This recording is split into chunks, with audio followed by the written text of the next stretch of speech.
Mike Hoffman, you have written a controversial book about they were white and they were slaves. Yes. How did you come to write this book? Well, originally I came across a book on white servitude in Virginia by a man named J.C. Bala, and I became very intrigued by his idea that white servitude was not limited to this juvenile kind of sophomoric notion that's pushed in high school, that persons of white background who were put into so-called indentured servitude had a very privileged type of bondage, and that that bondage was very temporary, and then it was ended after a period of 4 or 7 years, and they re-entered the ruling class and went about the job of exploiting black people. J.C. Bala, it's a very thin book of about 100 pages, I believe, raised the point that there were some aspects of white servitude that were consonant with slavery. And so that raised a red flag in my mind. Bala is deceased. It was an older book from, I believe, the 1930s, circa 1930s. And it stimulated something inside of me to say, if one man could say this, maybe others have said it. No, of course, this kind of white indentured labor is nothing new to Europeans, because in the former Soviet Union or under Tsars in Russia, people basically were serfs, and serfs were tantamount to white slaves. Is there a difference?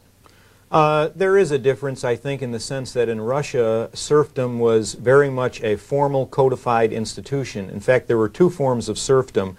One was the bondage to the land, and the other was part of a formal Russian bureaucracy which existed inside the government and had a tremendous record-keeping process. So there was a difference in terms of serfdom itself within Russia, but of course in the larger sense of were these people slaves, and by slaves I define it as lifetime bondage, bondage unto death, yes they were. And I think it's astute of you to say that this is nothing new, because of course enslavement of all people and all races has always been a phenomenon in history. We can go back to ancient Greece and ancient Rome, where there was always a slave class comprised of white people as well as of other races. We find this in the sections of the Icelandic and Viking sagas in terms of the phrase thrall. You know, nowadays we say you're enthralled to someone. They have a mental power over you. In that era, it meant a physical power over you. And of course, the Bible, contrary to what humanistic misinterpreters of Christianity have alleged, the Bible fully sanctions enslavement. We have had a mistranslation of the King James Bible which says, servants, be faithful unto your masters, in Ephesians. But in the original Greek it says, or connotes, the word would be the Latin servus, which means slave, slaves, be faithful unto your masters. So there is no New Testament or Old Testament prohibition against slavery. In the Old Testament, the prohibition is one of qualification, which is to say, if you are an Israelite, if you are a believer in the one true God of the Hebrews, then you can only be a bondsman to a fellow Hebrew for 7 years. Anything beyond 7 years, in the eyes of the ancient Israelites, was kidnapping. And that law was brought over to New England in the 17th century because the Puritans tried to keep the Old Testament law in that regard. But in the New Testament, in terms of enslaving people of a non-Christian Israelite background, I don't see that there was any limitation to that. Bringing you up through the Middle Ages, through the thraldom of the Icelandic era and so forth, we also have the Vikings conducting really a international trade in the the capture and enslavement of white people.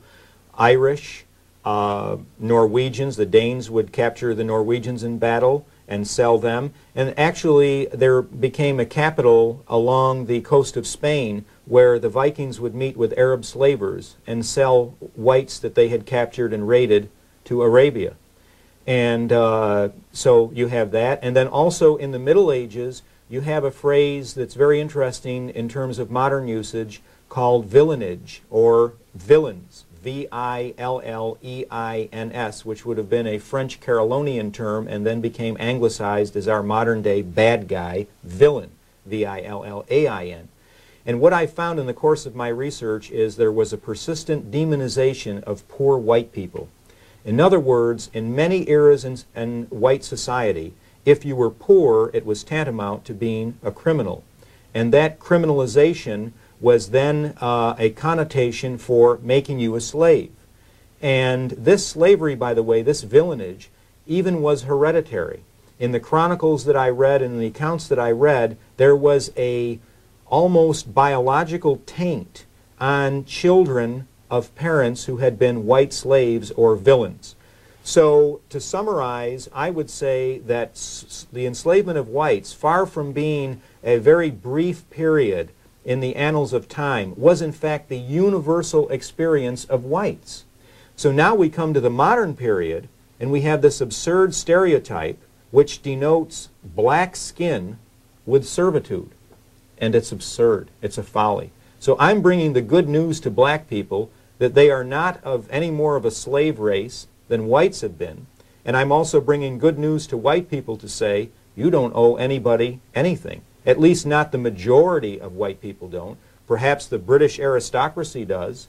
Perhaps those who were the heirs of codifying and institutionalizing white slavery in the United States are. However, they were a lot more politic about how they codified it, because in many of the New England rules and regulations for servitude, it would say that this had to be biblical. It had to be limited to 7 years. And that's where we hear in our high school history classes, when they give their minute and a half to this subject, they'll say, well, you can't compare white bondage to black slavery because the whites didn't do very difficult work and the enslavement was all over with within 7 years. No way. There were many loopholes and abuses of that law. As you and I know, there can be a law on a piece of paper. That doesn't mean that that's what's lived or brought into action. And for example, if you were a white slave and you did work that was unsuitable, or if you tried to run away, how were they penalized? In some cases by whippings, very onerous whippings. I have found accounts of almost fatal doses of whippings. There's been the recent firestorm of hysteria about this Jewish teenager who was to be caned in Singapore. I believe it was 7 cane strokes, and he was ultimately administered 4. Well, white slaves had to endure hundreds of lashes, and many of them died of that. But another way of penalizing them was to add time onto their length of service. If you ran away a day, that was a month of additional service. If you ran away for a month, that was a year of additional service. If you stole from your master, that could be months of additional service.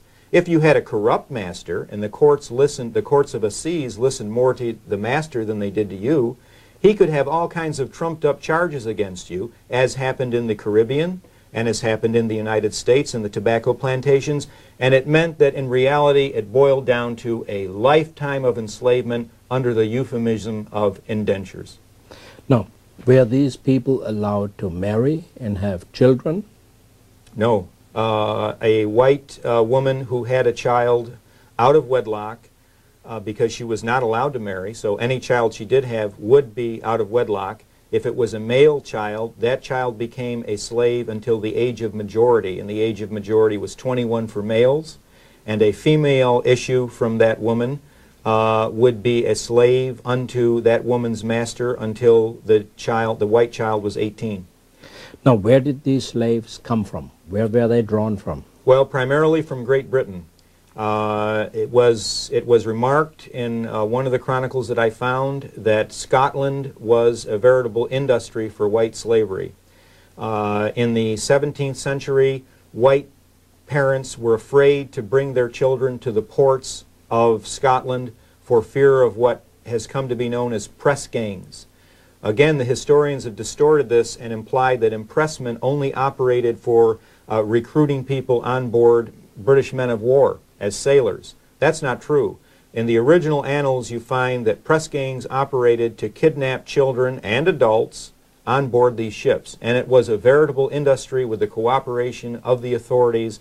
It began in the very early or the very late Elizabethan era, when the Elizabethan geographer Halkut suggested that the only way they were going to people these plantations was with bondsmen. But the actual machinery of it and where it was really put into effect en masse came in the Stuart dynasty and under the King Charles I in the early 17th century. Now, that is not exactly a nice part of Western history then. Well, it is in a sense that it may be an indictment of the ruling class, but if you study the heroism of the white slave, I don't think that it is necessarily a depressing chronicle, because these people had tremendous spirit. And in the end, the reason why the slavers in the British America switched from whites to blacks is that white slaves were virtually in constant rebellion. As I chronicle in my book, they were white and they were slaves. There were really countless rebellions against bondage. And after a while, when they had a large enough black population in colonial America, they figured we better switch from the whites to the blacks. Now, I'm not suggesting that was a general, coincidental, synchronistic decision that all of them made together as kind of a cabal or a conspiracy. It was nothing so conspiratorial. It was very informal. But in general, there was a perception that whites were much more independent and rebellious than the blacks. Now, this kind of indentured labor force, was it freed when America gained its independence and the British lost kind of the right to rule, or when did this practice end? They were not granted their freedom under the United States Constitution, because there is a reference in the Constitution to bondsmen of unspecified races, and there were still people profiting from white bondage. What did end with the beginning of the American Revolutionary War against the British Crown was transportation, which is a technical term used by the British for bringing so-called white criminals from Britain and dumping them in the United States. Benjamin Franklin greatly protested that, and that was in fact one of the colonists' grievances. However, I believe that it was also an alibi, because the Waltham Black Act of 1723 had criminalized a great number of petty misdemeanors and made them capital offenses. In other words, Britain was teeming with a white population of poor people that it couldn't handle, and it needed to get them off the island. So by criminalizing these petty offenses, you were then able to say, we sentence you to death. However, as for stealing a teaspoon, or a loaf of bread, or cutting down trees on an aristocrat's grounds, or poaching a deer. However, as a mercy of the British Crown, we will transport you for life into slavery in the British Crown colony of America. When the American Revolution erupted, the British Crown then had to switch their dumping ground from America to Australia, and that's how Australia was founded. However, servitude is a vast subject. We're only dealing with one aspect of it, because after all, as I believe you remarked to me, you yourself were involved in an indenture program as a young man in Germany. That's right. And you didn't feel that it was unfair. You benefited from it. You got some experience and knowledge. So the system of apprenticeship, I believe, can be biblical. It can have integrity. And I feel the way our educational system is going in modern times, that it would be provident to bring back a kind of apprentice system. And certain fortunate whites, as well as fortunate blacks, because there were also free blacks who owned whites, free blacks who owned blacks, and blacks who were involved in an indentured system that was very humane and legitimate that I'm outlining here. So it's a much more complex topic, but I do sanction the idea of an apprentice system where a person trades sometime in their life for a humane circumstance of room and board and perhaps a stipend, if not a living wage, because you're living, after all, on the abundance of your master, and you in turn learn a skilled craft. So I'm not condemning the system of apprenticeship, but rather the abuse and indeed the Holocaust, which in the name of apprenticeship and in the name of a temporary biblically based bondage destroyed hundreds of thousands of white lives in the most heinous circumstances imaginable. Now, when we talk about slavery, of course, to me this is mostly new. When we talk about slavery, we talk about these crowded ships coming over from Africa with people dying of diseases, people being kept in the holds of these primitive ships. Was it the same for whites? It was worse for whites, because the ships were not designed to carry human cargo as the slave ships were. They were designed to carry cargo, period, which could be horses, it could be rum, it could be lumber. These ships exhibited a higher rate of fatality for white slaves, as I document in my book, in the Middle Passage, as it's known, than existed for black slaves. Another topic that you raise is that Indians, North American Indians, actually had slaves.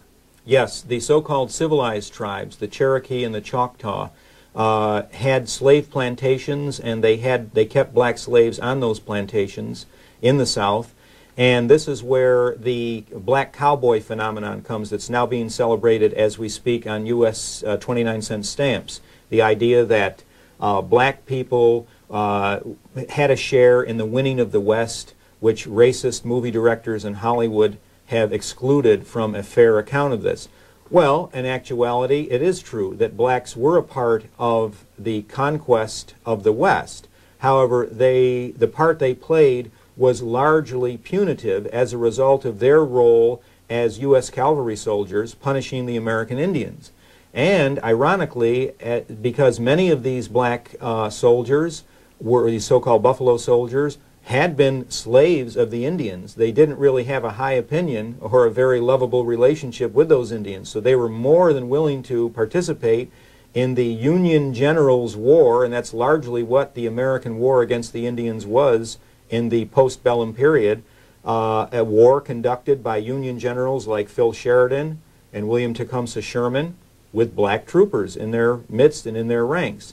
And therefore, these Choctaw and Cherokee Indians, by the way, also had fought on the Confederacy. There were Confederate generals who were full-blooded Cherokee Indians, because the Cherokee Indian identified with the white slaveholders who held blacks in bondage, because Cherokee Indians also had plantations and also held blacks in bondage. Incredible story, an incredible story. Now, how about this thing that there were free blacks that had white slaves? Oh yes, the early 17th century experience in America was one of, you would say, Reagan capitalism really prevailed in the 17th century in America. It was pretty much a capitalist domain, and it was an unregulated domain. And the idea that there was an ideology of white supremacy, which always protected poor white people and always gave them a higher station or status than blacks, is a tissue of falsehood. Because if you study the status of white slaves in Great Britain prior to the colonization and peopling of North America, you find that they were synonymous with a type of subhuman. That was the ideology of the ruling class in Great Britain. Now, that ideology didn't suddenly stop as soon as they confronted the experience of colonization in America. It was carried over. So there was a sense among the British aristocracy, who were now the governors of the crown colonies in British America, that if blacks were holding some individual whites in slavery or bondage, well, what the heck? These were, after all, poor whites, and this was their natural state. To the credit, I certainly don't wish to indict all wealthy whites. I'm not engaged in a class warfare here. I come from a family that had a fairly affluent background, so I don't have any axe to grind. It's just that this is what the facts, the documentary record, the empirical facts speak, and I must therefore be the vessel of their articulation. But there was finally a law passed. If you look at Henning's history of the statutes of Virginia, they actually had to pass a law saying that no black or Indian shall hold a Christian in bondage. Well, Christian was a euphemism for white person. So that's one of the pieces of evidence that we know, because, you know, they came to be very ashamed and embarrassed. The record of white enslavement is not something that they wanted to broadcast to the world. It was something that existed in a kind of an anomalous and ambiguous fashion, and one has to hunt these things out. Now, I'm not saying that it's something that was in code, but if we see a law that says no Indian or black shall hold Christians in bondage, we have to understand that these were people who were very reluctant to pass a great deal of laws. The people at that time felt, those who were religiously inclined, felt that the Ten Commandments were plenty of laws. If they passed a law, you can be sure that it was because there was a need for it. Mm-hmm. Now, why is this not being known more widely in America? Why is this being swept under the rug?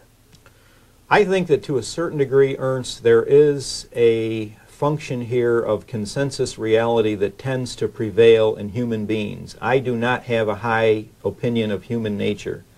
And I think that humanity, more often than not, has a sheep-like, cow-like, bovine nature to itself.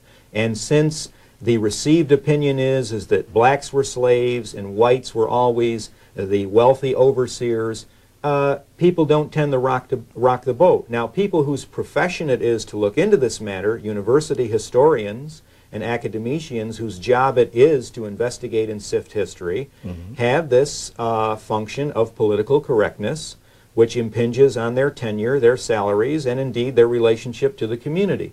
So if they begin to explore a politically incorrect area, then of course they may be subject to sanction. Secondly, we have a gigantic industry in the United States and in the West which is determined to limit black people to a slave mentality, to tell them you've been slaves and the only way you're ever going to get out of that is to rely on the slave mentality of the socialistic welfare democratic system, which is going to subsidize your manumission ever further. Well, as we know, no one ever gets out of his own bondage by someone else doing it for you. It's by your own work that you bring yourself out of bondage. Because certainly white slaves were the ones who freed themselves by their own unruliness and their own rebelliousness. Unfortunately, in the chronicle of black history, we do have to adduce the fact that the Nat Turner Rebellion was one of the few great black rebellions in the South, along with Toussaint L'Ouverture in Haiti. There were very few. But there is this mentality to impose this, and of course then we have the Martin Luther King industry, the civil rights industry. So that represents a phenomenal weight, a huge weight pressing down on people. I do think, though, that my book, in its own subtle kind of guerrilla way, I say subtle because only 5,000 copies have been sold. We're sort of a samizdat press ourselves. I do think that it's beginning to percolate down into the halls of academy. Is there not a good message here that one can say to blacks and to whites, look, you're not on opposite ends of a spectrum. You actually have a common shared experience, because undoubtedly many of the working class whites, the descendants of working class whites in America, are therefore descendants of white slavery as the blacks were of black slavery. Absolutely, and especially in Appalachia, where you had the phenomenon of the so-called border southern whites, the whites who peopled West Virginia, Tennessee, and Kentucky. People like Andrew Johnson, who became a president of the United States. He was vice president under Lincoln. Andrew Johnson had been an indentured servant. He was an apprentice tailor. He was treated brutally. He ran away. I don't consider him a white slave in the technical sense, because by that period in America's history, it had moved into, as a mass phenomenon, into something that was more a temporary bondage. However, nevertheless, you did have the fact that a reward was posted for him. For a president of the United States as a young man, a reward was posted, a wanted poster was issued, and he had to flee the state of Tennessee. He went on to become vice president, and after Lincoln was assassinated, president of the United States. But there was an independent group of Americans living in those mountain border regions who were unwilling to fight for the Confederacy, not because they were scalawags who sided with the blacks, but because in a sense they were ultra-nationalistic whites who didn't want to lift a finger for the planter aristocracy in the South, who, poor white people felt, treated blacks better than they did poor whites. So yes, there is a unity and a common heritage not only between blacks and whites, but between all people on this earth in the sense of servitude. I certainly don't believe in a new world order or one big world, but I'm talking about in terms of this experience. And out of that we can understand that there has been a terrible distortion of history, and really an indictment of our historians for allowing this absurdity to hold forth, that there has been one race that has been enslaved more than the others. That may be the modern sense since 1840. It is certainly not the sense of the entire corpus of world history. In fact, the opposite has held true. Whites have been enslaved to the same extent or more than blacks. Mike Hoffman, a very interesting topic. a very unusual topic, and undoubtedly not very much discussed by the media that is basically bringing only politically correct subjects. I hope that people at colleges and so on will invite you, and I hope that people who see the program will go and get in touch with you. A very interesting, fascinating, sad, interesting topic.